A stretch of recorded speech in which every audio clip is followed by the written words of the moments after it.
This is Gridiron Graduates, a weekly podcast covering all things football. Episode number 50, Hi-Ho Silver, recorded October 12th, 2016. What's going on, guys and gals, football fans out there? Bill said to hit you guys back up. Welcome to the 50th episode of Gridiron Graduates. It's crazy to think we've already hit episode number 50, and Austin Matthews has just scored another goal.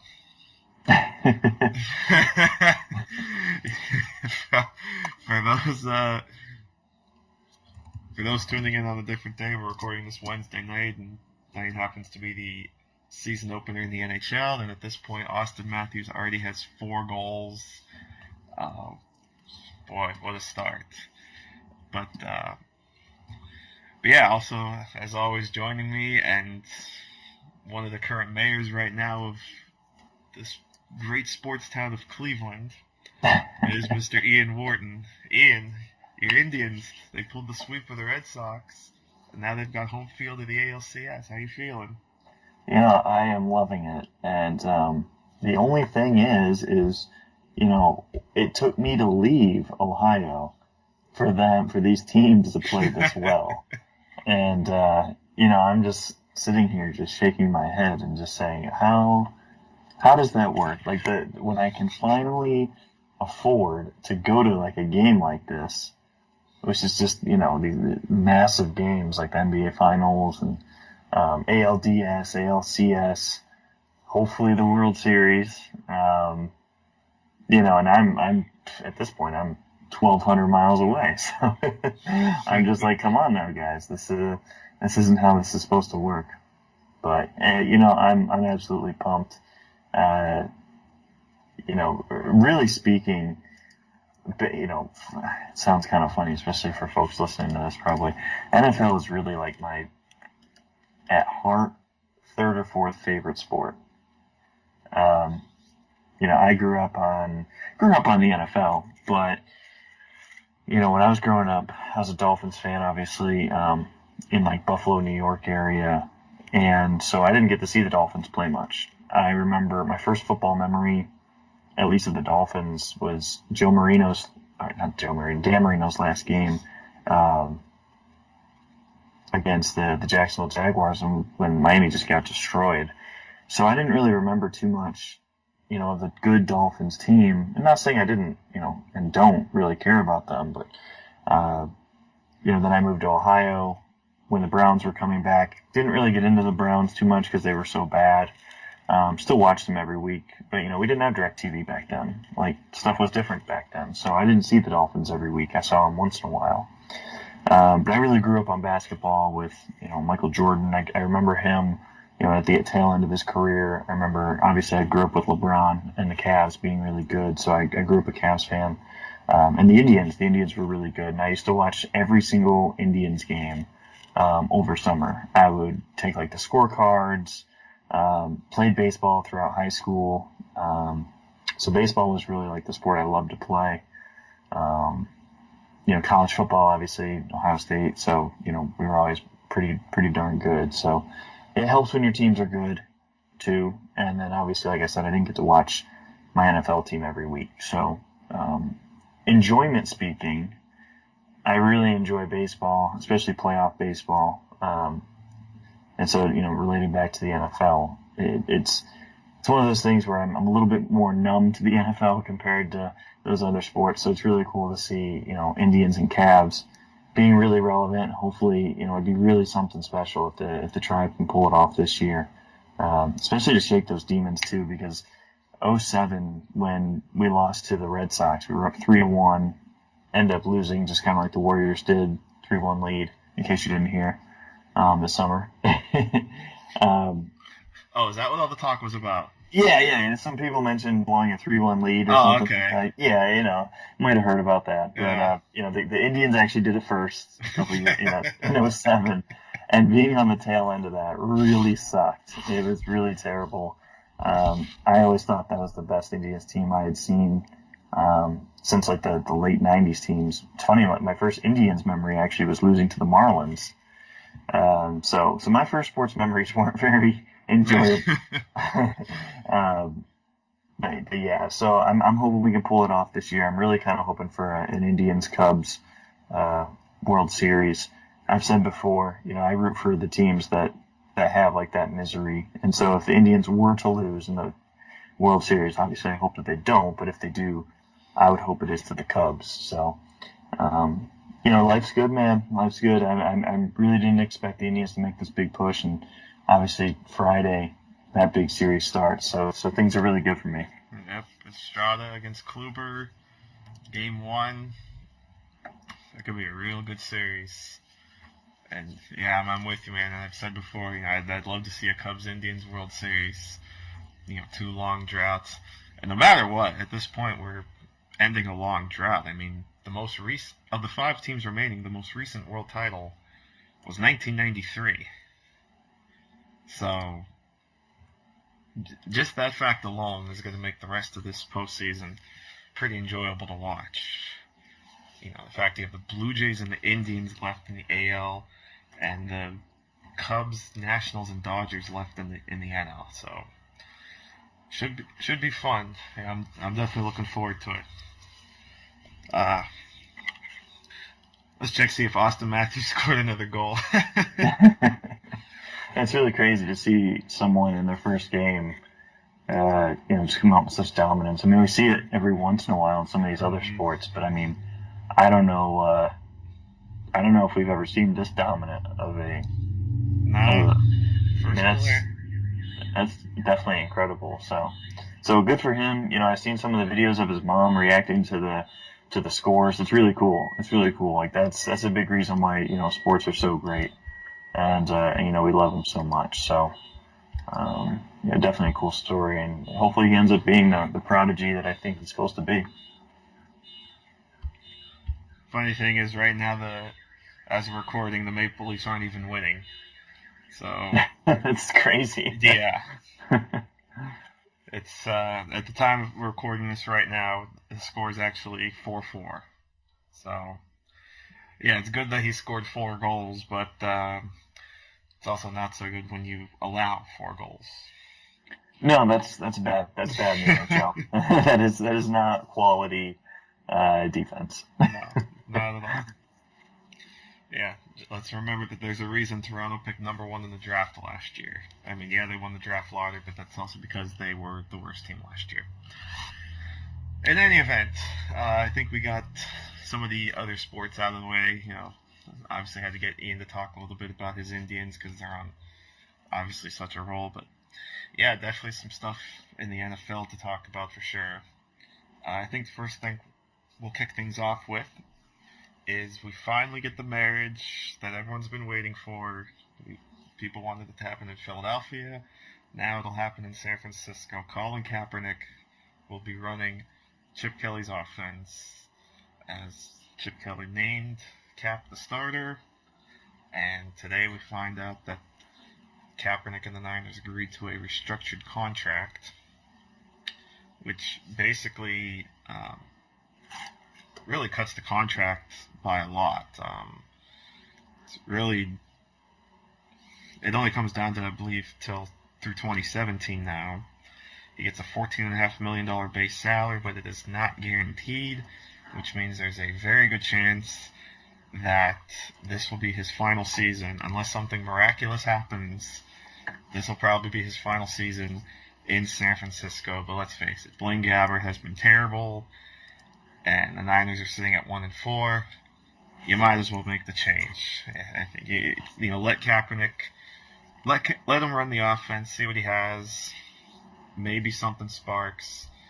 Worst case scenario is that they continue to crumble and they get a high pick and potentially draft a new quarterback high in April. Yeah, and for people that say that the NFL, they always just play guys based off of who is the best, or that there's no chance a bench player could be better. I'm not saying that Colin Kaepernick's going to go out there and be much better than Blaine Gabbert. I'm not sure if he will be. I don't know. I I would think that he would be, just because Gabbert is clearly a backup quarterback in this league. Kaepernick has had success, albeit in very strict circumstances. He needs an elite surrounding cast. He's a game manager. That's not meant to be as negative as most people seem to take it. It is what it's meant to say is he can operate and be very functional in a limited role. And that's not sexy in today's NFL. And I understand that. But for the right team, that could be valuable. That can be an upgrade. He also hasn't been that same player in the last couple of years. And part of that is the team around him has completely self-destructed. And so I'm really excited to see him, not necessarily because the Chip Kelly connection. I know obviously everyone drools over that, and rightfully so. What we saw Chip Kelly do in college is not what he runs in the NFL, though. So what my interest lies in now is I want to see, does he actually bring a spark to this offense? What can he do with Carlos Hyde? You would think that those two would be a pretty good rushing threat together, if nothing else. Carlos Hyde's played pretty well considering he hasn't had a whole lot of help or really any help around him. So, that's really, those are my big question marks for him. As far as the contract is concerned, it's pretty clear he got the contract done and he's named starter basically back-to-back days. What that shows us, and we already know this essentially, but what it shows us is that the NFL is a business where the money has to make sense in addition to the talent. And that's fair. Honestly, I think that's fair. I don't think there's anything wrong with that. Injury risk-wise, now they can play him and not really worry about if he gets hurt. The injury guarantee is gone out of that contract. I think that what you have to be worried about, I guess, the downside to this, if he goes in and plays well, he's certainly just going to walk. There's no chance he's going to come back, essentially. There's no incentive for him to come back to San Francisco as long as Trent Baalke is around.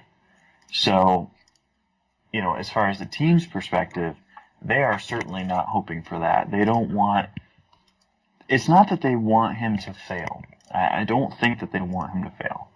However, if Trent Baalke is going to be around as GM, I just don't see him being, and when I'm saying him, I should say Colin Kaepernick. I just don't see Colin Kaepernick being overly open to return because of what's transpired there. So, just based off of that, I think Kaepernick is clear. His career is coming to an end in San Francisco. This is a shot for him to audition for another job elsewhere, and I think that he'll have suitors, at least in a competition. Hey,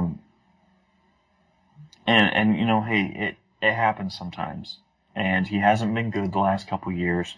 He's got to bounce back and prove himself now, but there's money to be made for him. He basically went from guaranteed to being out to, hey, you know what, maybe Trent Baalke is relieved of his duties, and maybe Chip Kelly says, hey, this is the guy I want to build around. We're going to take Myles Garrett in the top 5, and then we'll just roll with Kaepernick for a year instead of forcing a pick on a quarterback. So, there are options. I'm just interested in seeing now how it plays out, at least from the standpoint of on the field. Off the field, I think the writing is on the wall depending on the GM situation. So, fascinating timing, how that got done. It seemed like both sides kind of had some leverage to get this deal done, to make the best of their future. So, that to me was really interesting. We just don't really see restructurings. We certainly don't see voiding of money or years in contracts like this, but it's one of those situations where Kaepernick just, he wants the best situation for himself long term, and he doesn't want to be held prisoner. And I don't blame him. I don't blame him at all. Yeah, I agree with that. Yeah, this at least gives him an out now where if things start to go sour, he is able to jet after the season and, start fresh somewhere else. But, we'll see. I like that option you brought up, though, with Myles Garrett. I mean, they're able to grab him. All of a sudden, you're starting to build a scary front seven there in San Francisco if, guys like Eric Armstead and DeForest Buckner step up and continue to develop. You can have a real force there. I mean, obviously, it's all speculation at this point, but, it's definitely a possibility because they're probably going to be drafting high enough that, Garrett's going to be there and they'll have to sit and think about it. And at that point, the question of Colin Kaepernick should be answered, because by the time you get to mid-April or late April, you pretty much are who you are as far as what the roster is like. 'Cause the big waves of free agency are way past by that point. So, at that point, we'll already know if Kaepernick's in place or not, and then you can kind of go from there and then kind of build your draft strategy. And again, at that point, who's going to be in control of the draft? Will Balky still be there? Will they let Chip Kelly call the shots? These are some of the things that will be interesting to see play out as we move forward and get to that point. Yeah, absolutely. Absolutely. No, I totally agree with you there. So, we'll see what happens. Certainly not an easy first test or first game back for Kaepernick as the Niners take a cross-country trip to the East Coast to take on the Bills, who have suddenly gotten pretty hot over the last few weeks. 3 wins in a row after an 0-2 start. So, we'll see what happens with Kaepernick. Moving on, we'll talk about some other quarterbacks. Potential quarterback controversy brewing down in Big D. Dak Prescott, of course, has led the Cowboys to a 4-1 start, but of course, Jerry Jones has come out and said that when healthy, Tony Romo will be the number 1 guy. Now, he's likely not going to play this week, and they do have their bye week coming up, but they've been targeting that Week 8 game against the Eagles as potentially Tony Romo's return. So I guess now we got to kind of discuss this little conversation here, which way they should go. And personally, I think they're a little foolish if they go to Romo, but I can understand why they would want to go to Romo because Jerry Jones isn't going to want to have $120 million contract or $120 million quarterback sitting on the bench. He's Jerry Jones' guy, so he's going to ride this out as long as he can. So I can understand why they want to throw Romo out there, but, I mean, it's really tough. It would be really tough for me to sit Dak Prescott at this point, because of the 4-1 start. You have the strong offense around him. I don't know. It's a pretty unique situation. I don't think we've seen anything like this, since Tom Brady took over for Drew Bledsoe. Now, obviously, Brady didn't really have to worry at that point because Bledsoe's injury was season-ending, but it's sort of in that same style what we're seeing here in Dallas. Yeah, it's a really tough argument. Dak has played really well. And what both he and Carson Wentz have achieved in the first 5 weeks of their careers, especially considering what they look like in college, we saw major flaws from both. Now, relative to the pack, I was high on Dak. Relative to the pack, I was a little bit, not one of the lowest people on Carson Wentz, but I was more, obviously I didn't have a first-round grade on him from what he was in college. Now, looking at what he's doing now, obviously, he's a much better player right now. So is Dak Prescott. These are two guys that have really outworked and outproduced from where they were drafted, and it's very impressive what they've done already. In the case of Prescott against Romo, you look at Prescott, he's done really well behind an elite offensive line, has the best running back in the NFL as far as production right now. Ezekiel Elliott's leading the league in rushing. Des Bryant's been hurt a couple weeks, and so he hasn't had Des Bryant out there consistent basis. But, the receivers for the Dallas Cowboys have played well. Defense has played a little bit better than what we probably expected. You look at the numbers, kind of back up. He's more of a conservative quarterback, high completion percentage, 69%, 4 touchdowns, 0 interceptions. The numbers look really nice. They show a guy who is really taking care of the football, taking advantage of opportunities, running as well. But my concern when you're talking these two players is if you're looking at this season as how do we win the Super Bowl? Because this is maybe a Super Bowl caliber team. How do we win the Super Bowl? Can you win the Super Bowl with Dak Prescott currently playing the way he's playing? I don't know that you can. It's nothing against Dak Prescott. He's a rookie. But those aren't the numbers of a Super Bowl quarterback. And I don't think that, and obviously I've said this many times, it doesn't start and end with the quarterback position, but you do need a certain level of play from the quarterback position. Now, Tony Romo already won this job. He won the job in preseason before he got hurt. Training camp, he was getting all the reps. He didn't look great when he came back last year, had 7 interceptions in just 4 games, and so that's a concern. Your question is going to be, which Tony Romo is he? Can he come back within the first month he comes back and be not even necessarily all-time best Tony Romo, but can he be even really good Tony Romo, which would be, 2013 Tony Romo, or even maybe 2008 Tony Romo.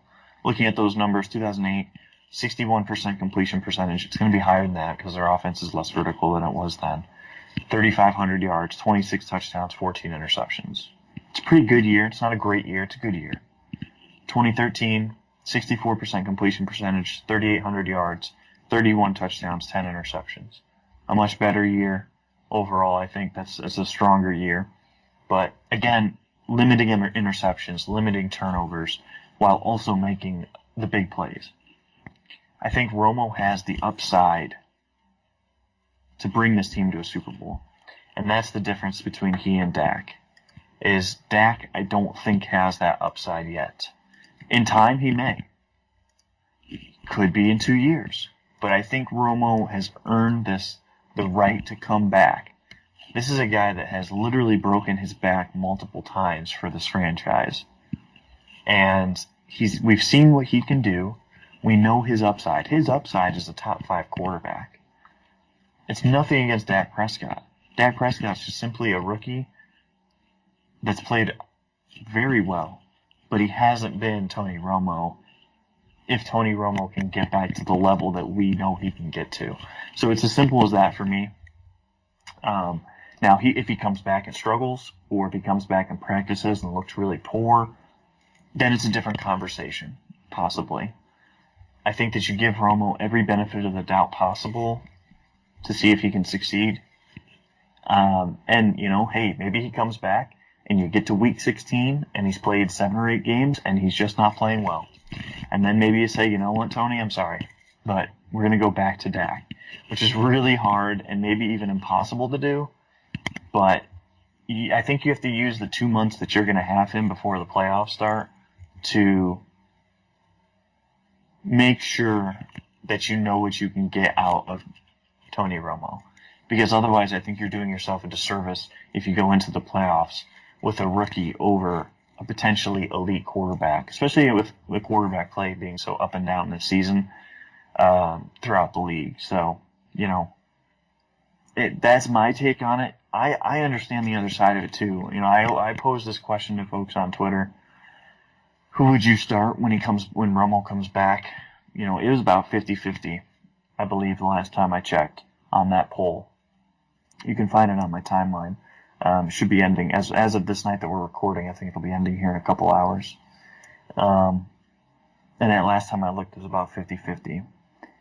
I understand the other side of the argument that you don't want to endanger Tony Romo's health. Well, that's his choice. That's his choice to come back and play. I hope he doesn't get hurt again. Chances are he may get hurt again just because he's had that luck to where he's had some bad injuries and sensitive parts of his body. But, the argument is that Dak has played well. This team is 4-1. That's fine. I mean, I don't really like using team wins as an excuse to continue playing somebody if there's a better option available or potentially better option available. Because if you do that, you can get stuck with like a very average to subpar player at any position. It's not just quarterback. You could say that for running back, you say that for wide receiver, whatever, defensive end. I mean, it's going to happen more for QBs because people equate wins to QB wins, which I think is, a little misguided. There's something there, but it's a little misguided. So, ultimately, Jerry Jones, like you said, Jerry Jones has already said Tony Romo's going to come back and be the starter when he's ready. So we know what's going to happen, but I think it is an interesting conversation, and it's going to be a hot debate if Romo comes back and struggles right away. There's no doubt about that. I can promise you that. It's going to be a debate as soon as he comes back and either throws an interception or looks rusty for a game or two.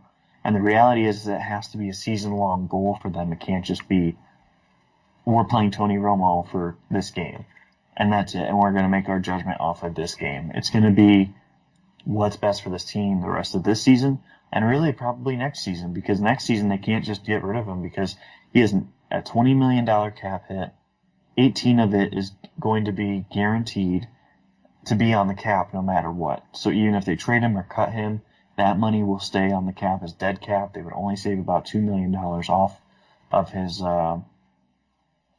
his money, so that he's owed. So there's really no upside to getting rid of him after this season. So you may at best open next year with a quarterback competition, but reality is the guy making that much more money is probably going to play. Yeah, no, absolutely. And like I said, that's why I think they'll stick with Romo. And but I see your point too. Because with Dak, it has been a bit of dink and dunk.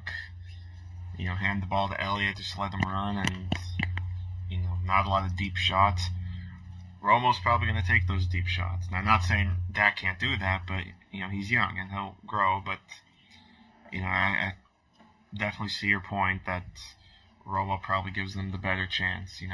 Dak's giving them this bit of a head start as far as the season goes and going after the division title. Maybe Romo can finish the deal and actually win them the division. So we shall see. So with that, I think we'll go ahead and look back at some of the games from last week. Actually, before we do that too, there's one more thing I wanted to bring up. Wanted to get Ian's thoughts on the Miami Dolphins because they were pretty busy this week after their loss to the Titans, which was pretty surprising to me. I didn't think they'd lose to Tennessee, especially at home. But they go ahead and they actually cut two of their starting offensive linemen and third, wasn't a starting lineman, but still the third offensive lineman. Dallas Thomas cut, Jamil Douglas cut, and Billy Turner, I believe, right? Yeah. Yep. The three of them are gone. What were your thoughts when you saw that those guys got cut? And what do you see the Dolphins doing going forward with the offensive line? Well, I was a little bit surprised at these, at least in terms of, especially Billy Turner. and Jamil Douglas, I think what we're seeing in the very early stages is a coach getting some power from Mike Tannenbaum, who's the GM. I tweeted out, I think it was late Sunday, that, and I've been hearing this since before the season, that there is a possibility that if things went wrong this year for the Dolphins, which I predicted they would be bad, and it has been bad so far, that Mike Tannenbaum would be on the hot seat, if not, let go. Mike Tannenbaum has sold the owner, Stephen Ross, and everybody that this is a playoff caliber roster 2 years in a row. And yet they are the furthest thing from a playoff worthy roster outside of Cleveland. So, the offense is deeply flawed. It's just a bunch of mismatched talent.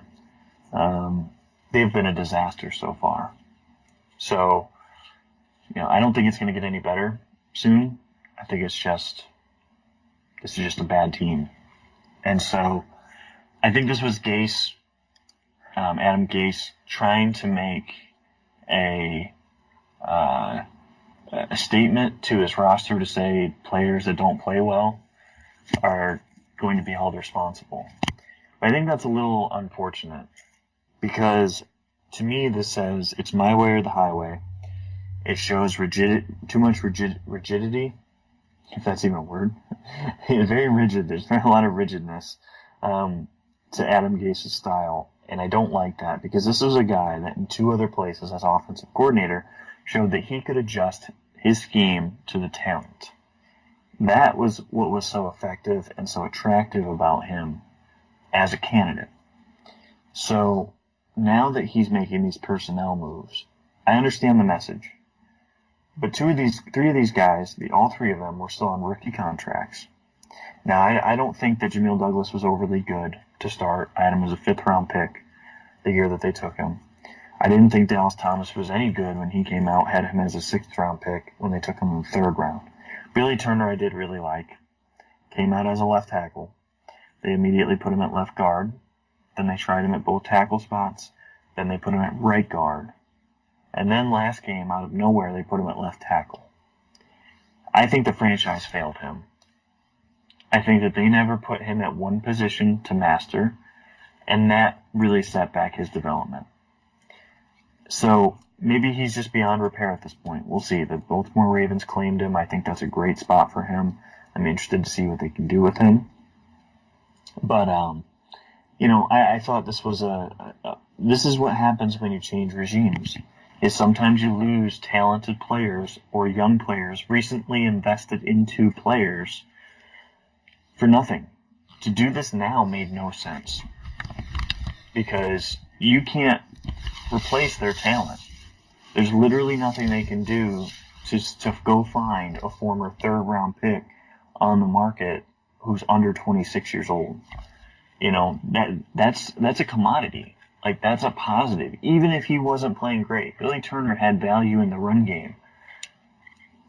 You needed to work with him on pass pro. You needed to work with him on line calls.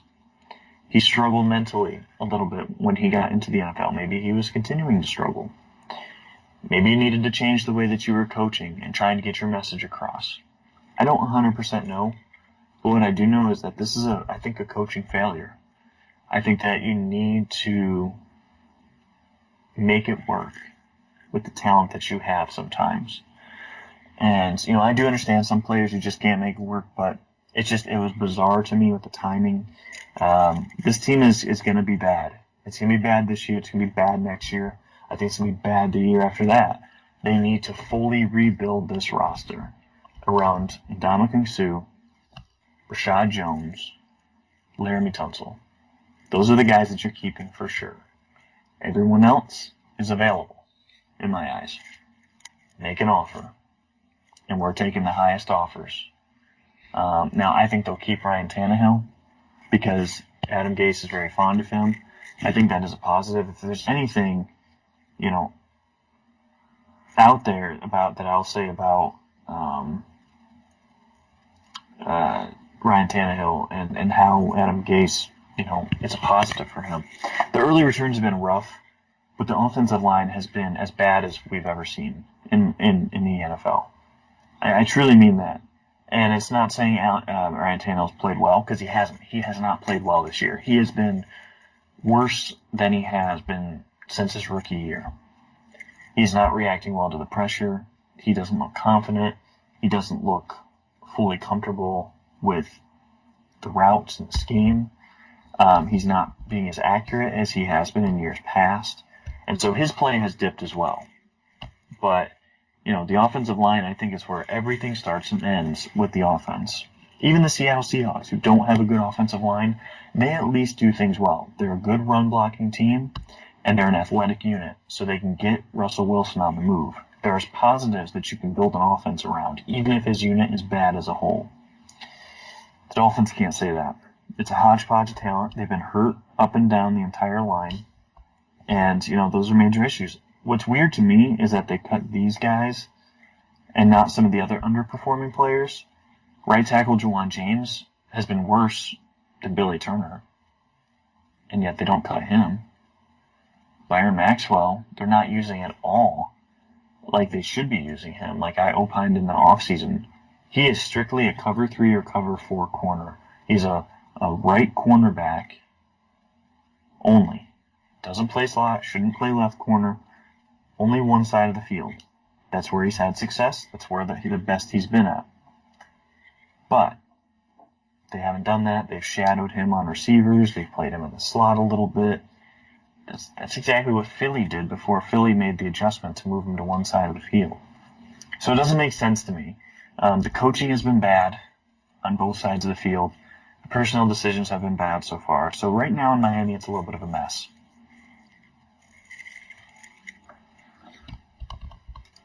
Good stuff.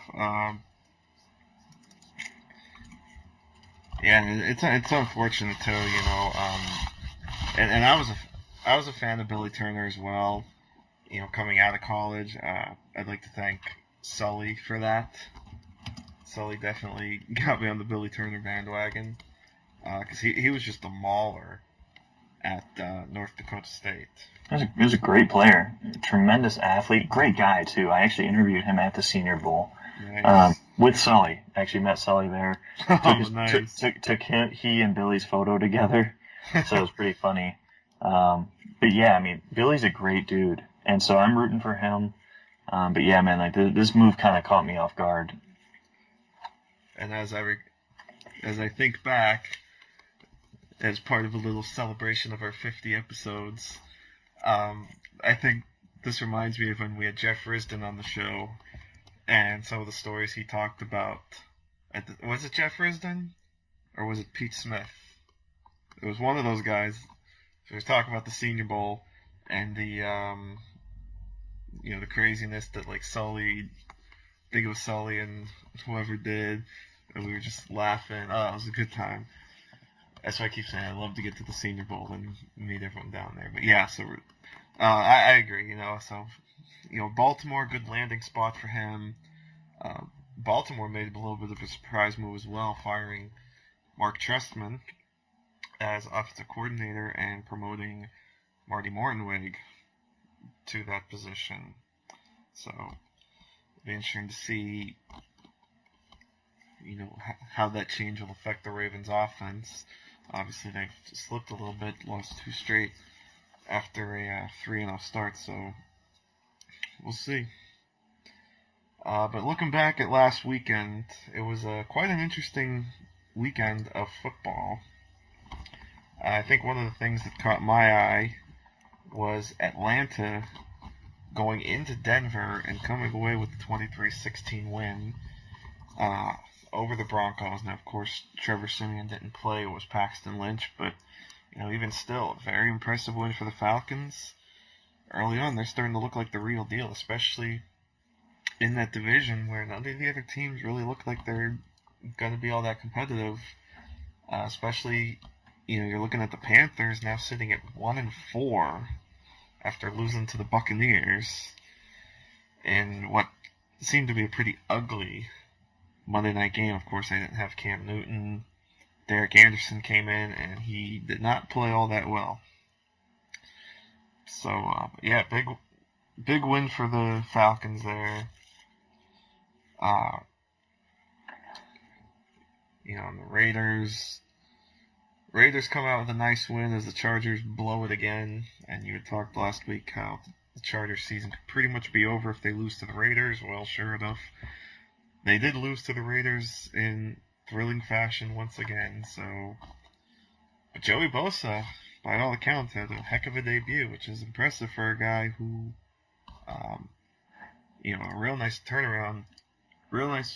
quick turnaround for a guy who missed basically all of camp and, had to come into his own throughout the first couple of weeks of the season because he had missed so much time. But overall, things just looking bad once again for the Chargers. And overall, an interesting week as always in the National Football League. Yeah, definitely. You're looking at some of these teams, and you're saying, okay, like, who's going to be, that team that really, at the beginning of the year, like, you're looking at it, you're saying, who are these teams that are going to surprise? Who are these teams that are going to disappoint? Carolina, we talked about it before, but I mean, and obviously all the injuries and that Monday night game was so bad with all those injuries. This was the team that we thought they were last year, and to see them crumbling, they've got no edge pressure coming. Their tackles are just looking terrible in pass protection. Cam is hurt. Receivers, obviously, when Cam is hurt, they're not going to be looking too great because in their own right, they're not great talents in their own way. They're talented players, but don't get me wrong, there's no elite player on that roster on offense, and so dropping off from a 100% Cam or even like a 90% Cam to Derek Anderson, who either he's going to be good or he's going to be really, really bad, which is why he's not a starter in the league anymore. This is just a team that is barely alive at this point. Absolutely barely alive, because you've got Atlanta doing fantastic. Their offense looks so rejuvenated, and they come out hitting full stride right away. So, I don't think Carolina has any time left. They've got to get on a hot streak ASAP. If they don't, we may hit to the midpoint of the year and their season's already over. Yeah, real crazy to think for, the defending NFC champions. Let's switch over quick, too. I want to talk about college, because there was definitely a lot of interesting things there as well. Definitely something that really stood out was the craziness that was the Texas A&M double overtime game, particularly the end of regulation. I mean, A&M has the ball late in the game. They look like they're going to run the clock out, win the game. Running back breaks free. It looks like he's going to run all the way for a touchdown. But, tremendous play by the Tennessee corner to knock the ball out. And the ball, of course, then went through the end zone for a touchback. And then, of course, all of Twitter came out and said, this is the worst rule in football, the touchback, or the fumble through the end zone is a touchback. But sure enough, Tennessee got the ball back, drove the field, tied the game, and it was we thought that Tennessee Magic was staying alive, but eventually we found out that the Magic had run out as A&M scored in the second overtime and then picked off Dobbs on the very next play. So A&M got the win, 45-38. Whew, that was a fun game to watch, though, at the end. It really was. Yeah, it was. And it was funny. I actually went out to dinner with a couple of my friends, and it was just like a sports bar type place. And the table next to us, going to give you guys out there a little bit of advice here, relationship advice. Now, this was it was a man and his wife. It was an Aggie fan with his wife, and his wife couldn't care less at all about the football game. And so,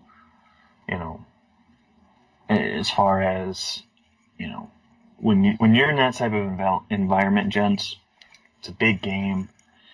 Obviously, Tennessee storming back into it. Awesome comeback.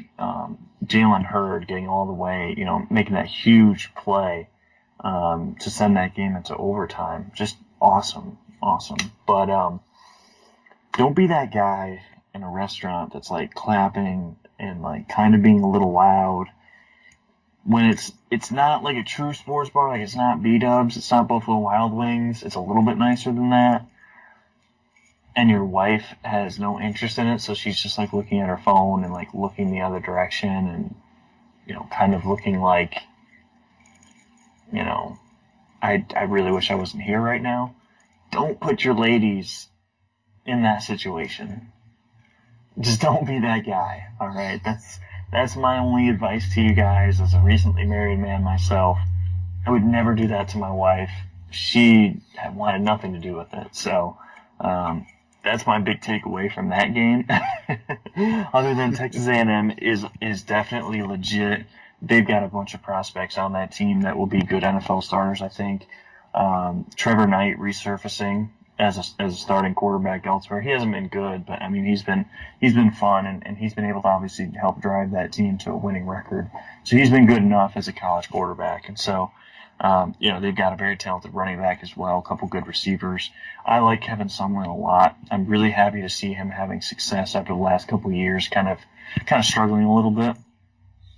And it's going to be fun to see how far they can push this. They may be the second best team. I mean, to me it's kind of clear, but they may be the best or second, probably more likely the second best team in the in the SEC. So, I'm interested to see, can they continue to keep it up, because they've been skirting by the last couple of weeks against some good teams. So, heck of a win for them, especially at home. Awesome game to watch as someone with nothing on the line in the program. And in just over a week, October 22nd, it'll be Alabama against Texas A&M. So playoffs could be on the line in that one.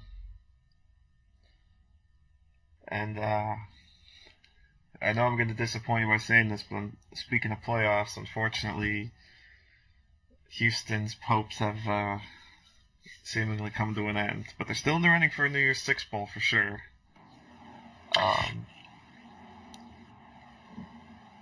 Yeah. I mean that was a shocking loss, and props to Navy.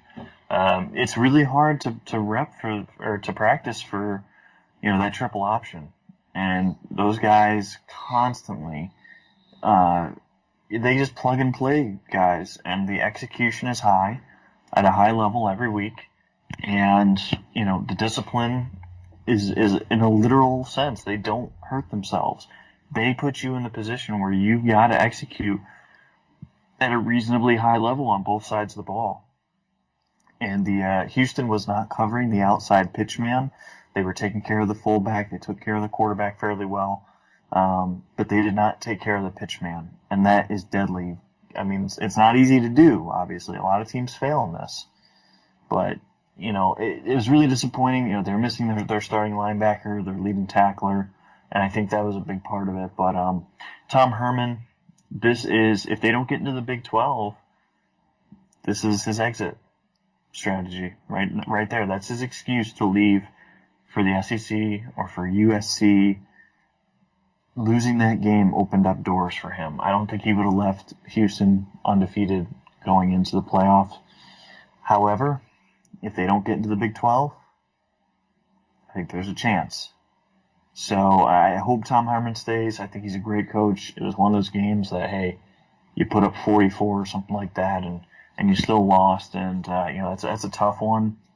But that's backbreaking in terms of the playoff push. That's over. It's done with.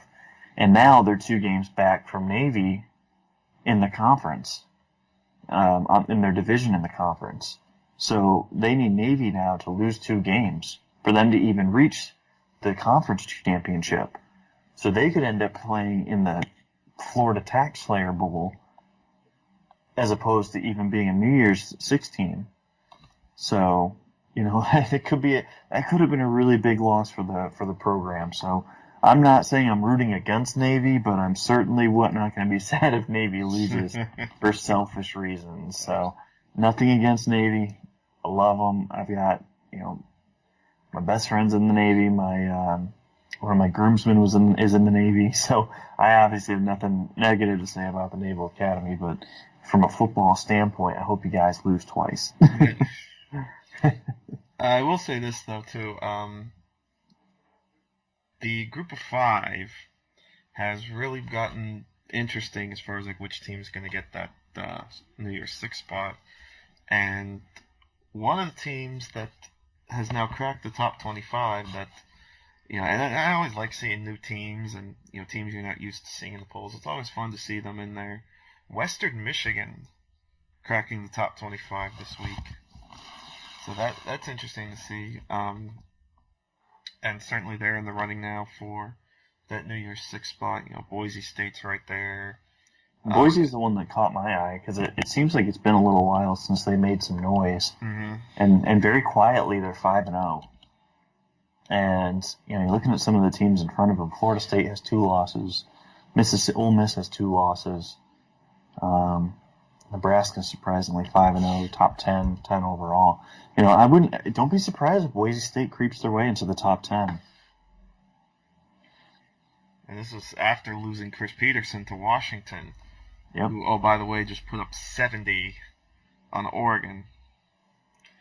Yeah, it's crazy. I think it's going to be hard because the Big Ten is brutal because they might just all beat up on each other. Ohio State and Wisconsin obviously is the big game this week. I think Ohio State wins that game, but it'd probably be a close game as well. But that would knock off Wisconsin out of the race and make them 4-2, which is weird that they're number 8. They're 4-1. Their big win is against LSU, who stinks. But it's kind of strange. But hey, I'll take it. It's a lot of luster very quickly. It did. But hey, it'll look good for the Buckeyes if they win this week. So, but yeah, don't be surprised. If Boise State, if the Big Ten kind of cannibalizes itself and Ohio State, Michigan, and Wisconsin all beat up on each other, you could see the ACC. If Louisville loses to Houston, that would be a big hit. And then, Alabama and Texas A&M, obviously one of those teams is going to lose. So this is a situation. It's exciting to see Washington and Texas A&M this high because they're programs that we're not really used to seeing historically, in the recent history, I should say. Even though Texas A&M did climb the charts there for a little bit a couple years ago, we're not used to seeing these two teams this high on the polls. Even if long term historically, they have been powerhouses in their own right. So it's kind of fun to see some of these big names back up here. And then you've got a couple of, like I said, Nebraska, that the long, powerhouse in a long time ago. Really the top 23 teams, and then you've got Western Michigan and Navy are all teams with good track records. So it's a very interesting time right now in college football. Absolutely. And then quick, we'll go ahead and run through week 6 of the NFL.